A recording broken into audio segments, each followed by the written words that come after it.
නමෝ බුද්ධාය සියලු දෙනාටම තෙරුවන් සරණයි.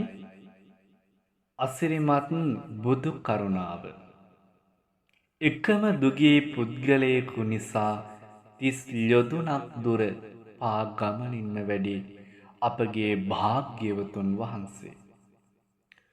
පින්වතුනි, පින්වත් දරුවනේ, මහා කාරුණික බුදුරජාණන් වහන්සේ ලෝක සත්වයාට සෙතසුව සැලසීම පිණිස තමයි ජීවිතයම කැප කළේ.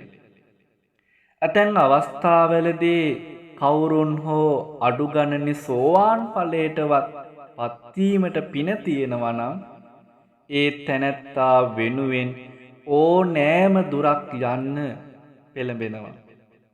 ඒ වෙනුවෙන් සෑහෙන්න කැප වෙනවා. ඒක බුදුරජාණන් වහන්සේගේ ජීවිතයේ පුරා තියෙන අසිරිමත් දෙයක්. අදහන්න යන්නේ එවැනි අසිරිමත් කතාවක් පිළිබඳවයි.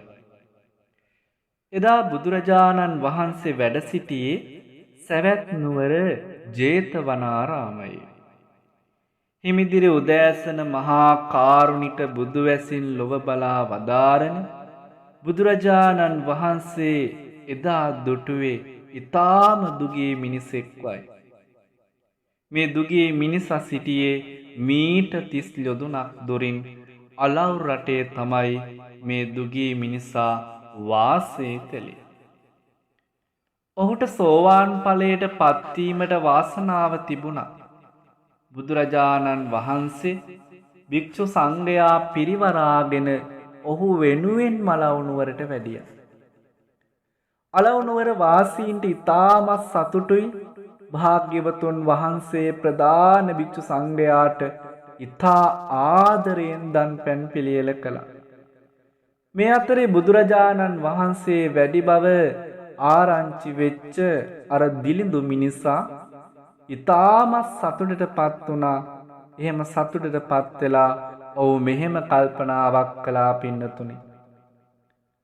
අනේ අපගේ භාග්‍යවතුන් වහන්සේ කාලෙකට පස්සේ අලව් නගරයට වැඩලා මාත් බණ ටිකක් අහන්න යන්න ඕනි. එතකොට ඔහුගේ දරුවෙක් දුවගෙන ඇවිදින් කියනවා, අප්පච්චි අපේ ගවපට්ටියේ හොඳම ගොනා නැති වෙලා. ඌ පැනලා ගිහින් හැඩයි. ඌව හොයාගෙන එන්න. එතකොට අර දුගී මිනිසා මෙහෙම හිතනවා. මන් දැන් මොකද කරන්නේ? ගොනා හොයන්න යනවද? බණ අහන්න යනවද? ඔව්. ගොනා නොසොය ගත්තොත් මටමයි කරදර. ඒ නිසා ඉස්සෙල්ලාම මේ සතාව හොයාගෙන ඉන්න එපැයි. ඊට පස්සේ මම බණ අහන්න යනවා කියලා අර මිනිස්සයා කල්පනා කළා. ඉතින් මේ දුගී මිනිසා ගවයාව සොයන්නට පිටත් වෙලා ගියා. අලව් නුවර වාසීන් සදහැවතුන් සියලු දෙනාම භාග්‍යවතුන් වහන්සේ ප්‍රමුඛ භික්ෂු සංඝයා වඩා හිඳුවගෙන අප උපස්ථාන කරලා දන් පැන් පිරිනැමුවා. දන් වැළඳීමෙන් පස්සේ සදහැවතුන්ට බණ අහන්න අවස්ථාව ලැබෙනවා. එනිසා දන් වැළඳීමෙන් පසු සදහැවතුන් බණ අසන්න සූදානම් වුණා. බුදුරජාණන් වහන්සේ මන් 30 යොදුනක් ගෙවාගෙන මෙපමණ දුරක් ආවේ අසවල් කෙනා වෙනුවෙනුයි.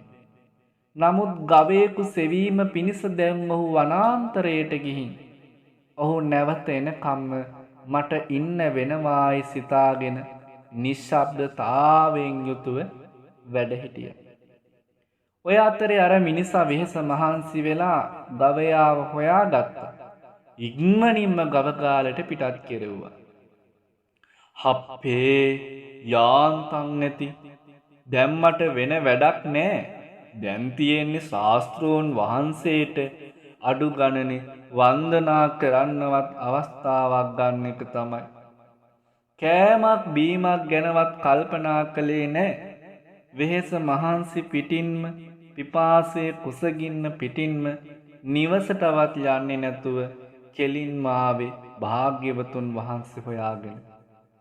භාග්‍යවතුන් වහන්සේට වන්දනා කරලා එකත් පස්ස වාඩි වුණා. ඒ වෙලාවේ දානීය පිළියෙල කරගෙන පැමිණි පිරිසගෙන් භාග්‍යවතුන් වහන්සේ මෙහෙම අහනවා. පින්වත්නි, භික්ෂු සංඝයාට වළඳවා ඉතුරු දන්පැන් මොකවත් තියෙනවද? තියෙනවා ස්වාමීනි. අනේ එහෙමනම් මේ ඇත්තාටත් ආහාර ටිකක් දෙන්න කියලා භාග්‍යවතුන් වහන්සේ සිහිපත් කළා. එතකොට ඔවුන් මේ දුගී මිනිසාව පසකින් වාඩි කරවලා කැඳබත් ආදීන් ඉතා හොඳින් උපස්ථාන කළා. ඔහු ආහාර පාන අනුභව කරලා අතපය හොදගෙන භාග්‍යවතුන් වහන්සේ ළඟට පැමිණිලා වාඩි වුණා. දැන් ඔහුට මහන්සියක් නෑ, ගතේ පීඩාවක් නෑ, හිතටත් පීඩාවක් නෑ, යම්කිසි පහසුවක් තියෙනවා. මහා කාරුණික භාග්‍යවතුන් වහන්සේ ධර්මයේ දේශනා කොට වදාළා. මේ තැනැත්තා දේශනාව අවසානයේ සෝවාන් ඵලයට පත් වුණා. පිරිසට පුණ්‍යානුමෝදනා කළ භාග්‍යවතුන් වහන්සේ නැවතත් සවැත් නුවරට වැඩම කළා. එතකොට භික්ෂූන් වහන්සේලා අතර මේ කතාබහ ඇති වුණා. ඇවැත්නි, භාග්‍යවතුන් වහන්සේ මිනිසුන් කෙරෙහි අනුකම්පාවෙන් කටයුතු කරන ආකාරය හරි පුදුමයි. කවරදාකවත් අපි මේ විදියට තනි කෙනෙක් වෙනුවෙන් ආහාර පාන ආදිය සංඝා කරවලා තියෙන අවස්ථාවක් ගැන දන්නේ නැහැ. ඔහු වෙනුවෙන් විශේෂයක් කළේ ඇයිද කියලා අපිට තේරෙන්නේ නැහැ කියලා භික්ෂූන් වහන්සේලා කතා බහ කළා. මේ කාරණාව සැලවෙච්ච බුදුරජාණන් වහන්සේ භික්ෂූන් වහන්සේලා අමතලා මෙසේ වදාලා. පින්වත් මහණෙනි, 30 යොදුනක් කාන්තාරයේ ගෙවාගෙන මෙපමණ දුරක් මා පැමිණියේ ඔය උපාසක තැනැත්තා වෙනුවෙන්මයි. ඔහු අද උදේම ගවයෙකු සොයන්නට වනයේට ගිහින් බොහෝ වෙහෙස මහන්සි වෙලයි ආවේ. බලවත් බඩගින්නකින් හිටියේ. එබඳු කුසගින්නකින් සිටිය කෙනෙකුට මා ධර්ම දේශනා කළා නම් ඔහු අවබෝධය කරා යන්නේ නැහැ. ඒ නිසායි ඔහුට සංඝහ කෙරෙව්වේ. ඒ නිසා ඔහු ධර්ම අවබෝධය කළා.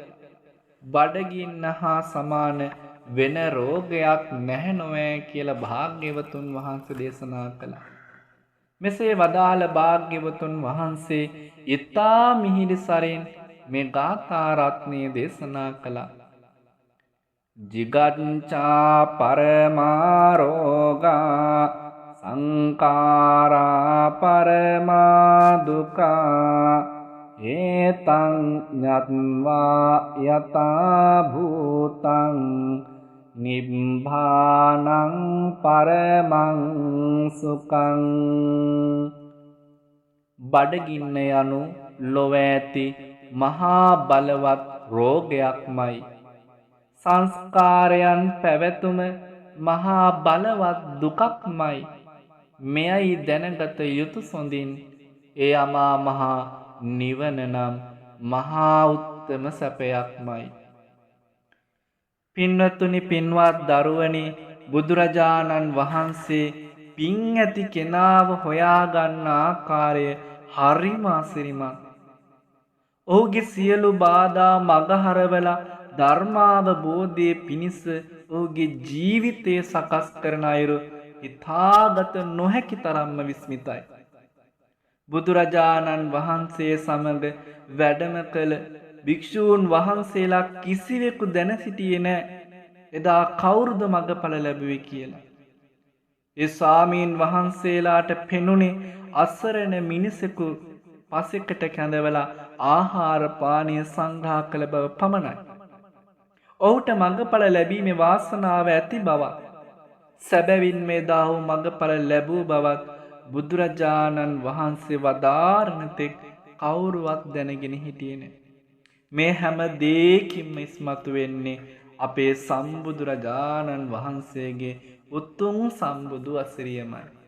ඒ නිසා දුර්ලභව ලැබිච්ච මේ උතුම් බුද්ධ ශාසනය තුල ඒ ලෞතුරා බුදුරජාණන් වහන්සේගේ අසිරිමත් බුදු කරුණාවෙන් අපට දේශනා කොට වදාළ උතුම් ශ්‍රී සද්ධර්මයේ නිතර නිතර ශ්‍රවණය කරලා ඒ දහම් කරුණු කාරණා අපේ ජීවිතයට එකතු කරගෙන අපිත් අපේ ජීවිත සාර්ථක කරගනිමු කියලා මේ වෙලාවේ ආදරණීය පින්වත් දූ දරුවන් හැම දෙනාටම සියලු පින්වතුන්ටත් මෙත් සිතින් යුක්තව සිහිපත් කරනවා. සියලු දෙනාටම තෙරුවන් සරණයි. නමෝ බුද්ධාය.